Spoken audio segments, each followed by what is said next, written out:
Gluten-free. It's become big business. With over $23 billion in sales last year, gluten-free products are filling the grocery store shelves. Gluten is a protein found in many wheat products, and even in some cosmetics such as lip balm. But the protein is not for everyone. It can trigger an immune response that attacks the lining of the small intestine in those with celiac disease. With millions jumping on the gluten-free bandwagon, is the trend overblown?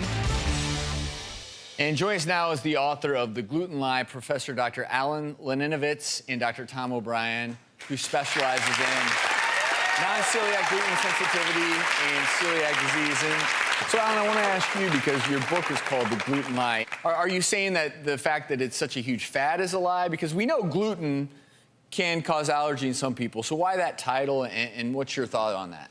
So the lie is that we know exactly what's going on with gluten. And there's a lot of people out there who will say the science is settled, everyone should avoid gluten, or gluten is toxic. Or people will say, oh, there's no such thing as non-celiac gluten sensitivity. But real science, I think, is slow and humble and cautious. And it doesn't make people scared when there's no reason to be scared. So the lie is that we know that we should be scared. You know, we've been told that before. We were told that with fat.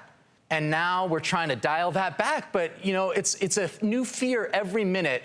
And the lie is that we know that we should fear these things. Really, the science isn't there yet. Well, taking it a step further, gluten sensitivity, I mean, it basically is an allergy to gluten. So is the test as simple as going to your physician and saying, can you test me for gluten sensitivity? And then if I am, then I'll avoid gluten. And if I'm not, I can go back to eating regular. Is it as simple as that? Unfortunately, it's not. And so right now, all of the experts say there just isn't a test yet that can test for gluten sensitivity. And that's why the debate gets so heated. And that's why I want to bring Tom in the conversation, because you're firmly of the belief that gluten is causing problems in a whole heck of a lot of people.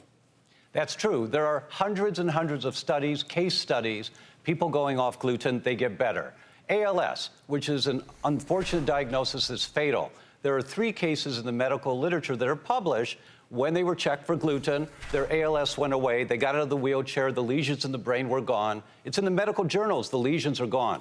It's rare, but it occurs. Now, a paper just got published this year that showed every human that's exposed to gluten, whether they're celiacs, non-celiac gluten sensitive, or not sensitive to gluten at all, every human develops intestinal permeability when they're exposed to gluten. Everyone.